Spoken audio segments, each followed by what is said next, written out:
At first light, when the sky is still undecided between night and morning, the forest begins to breathe. Mist hangs low over the ground, drifting like a living thing between tree trunks older than memory. Somewhere deep within this green cathedral, a low rumble echoes, not thunder, but the voice of a solitary animal announcing its presence to a waking world. This is the hour when secrets move, when survival depends on silence, strength, and instinct refined over thousands of years. A tigress emerges from the undergrowth, her coat a living map of fire and shadow. Each stripe breaks the outline of her body, making her almost invisible against the lattice of light filtering through leaves. Her muscles ripple beneath her skin as she walks, placing each paw with deliberate care. She is not merely moving, she is calculating. Every step is informed by scent, sound, and memory. The forest remembers her, and she remembers the forest. She pauses near a stream, where the water carries stories from far upstream, fallen leaves, crushed insects, the distant passage of deer. Lowering her head, she drinks, amber eyes scanning the reflection for movement. To drink is to be vulnerable, but vulnerability is a risk she has learned to measure. The forest offers no guarantees, only chances. Nearby, a herd of spotted deer grazes in a clearing. Their ears flick constantly, rotating like finely tuned instruments. To an untrained eye, they appear calm, almost careless. In reality, each animal is reading the air, decoding the faintest disturbance. One deer lifts its head abruptly, nostrils flaring. The scent of the tigress has reached them, weak, diluted by the stream, but unmistakable.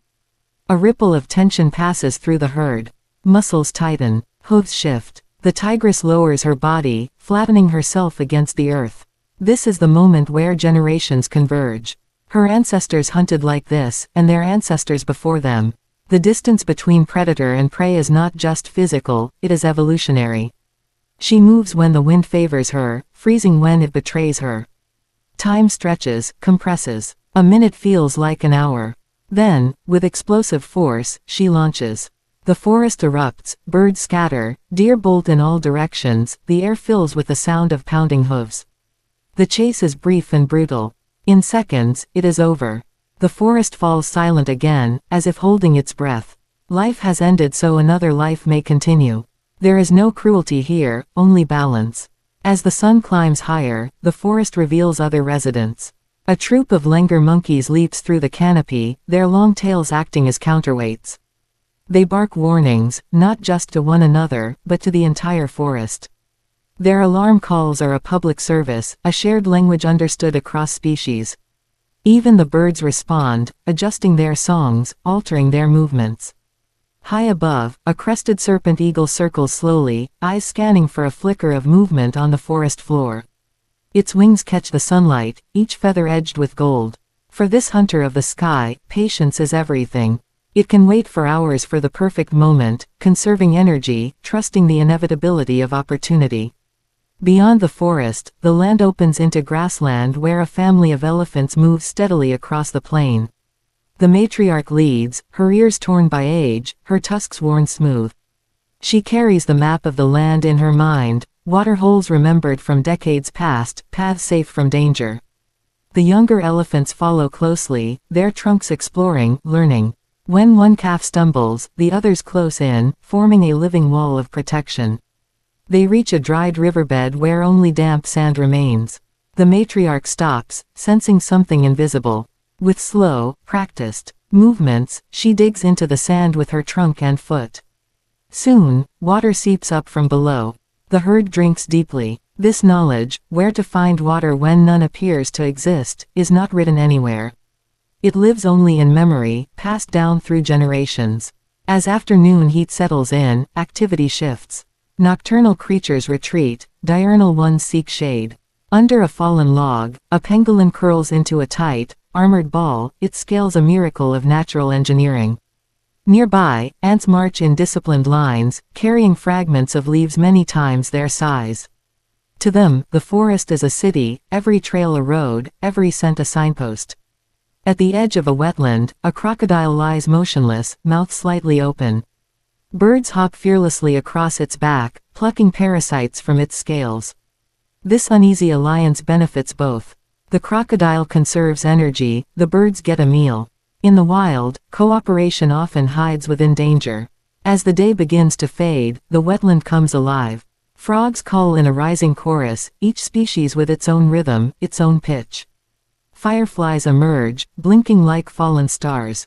In the water, fish ripple the surface, feeding on insects drawn by the lights. Everything is connected, each action sending ripples through the web of life. Night arrives quickly, draping the land in darkness. For many animals, this is the beginning of their day. A leopard moves along the forest edge, its roseted coat melting into shadow. Unlike the tigress, it prefers the borderlands, where forest meets human settlement. Its adaptability is its strength, and its curse. It must navigate a world increasingly shaped by humans. In a nearby village, dogs bark nervously. A goat shifts restlessly in its pen. The leopard pauses, assessing risk. Hunger pulls one way, caution the other. After a long moment, it turns back toward the forest. Tonight, survival means restraint. Far away, in the open ocean, another story unfolds. A pod of dolphins slices through the water, riding the pressure waves of a passing boat. They communicate in clicks and whistles, sounds that carry for miles underwater. One dolphin teaches a calf how to hunt, nudging it gently, guiding its movements. Learning, here, is social. Intelligence is shared. Deeper still, a whale sings, a low, haunting call that travels across entire ocean basins. No one fully understands these songs. They may be maps, love letters, or memories. What is certain is that they connect individuals across vast distances, turning the ocean into a network of sound. Back on land, the forest cools. The tigress, her hunger satisfied, rests near her kill. She eats slowly now, alert but calmer. Tomorrow, she will patrol her territory, leaving scent marks, reinforcing invisible boundaries. Her cubs, hidden nearby, watch and learn. One day, they will inherit this forest, or whatever remains of it. Above them, the stars emerge, indifferent and ancient. The forest settles into a different rhythm, one older than humanity, yet increasingly fragile. Roads, lights, and noise press in from all sides. Still, for now, life continues much as it always has, through instinct, adaptation, and an unspoken agreement among species. This animal world is not a backdrop to human stories, it is a story in itself, written every day in claw marks, footprints, songs, and silence. To witness it is to understand that beauty here is inseparable from struggle, and that survival is the most compelling narrative of all.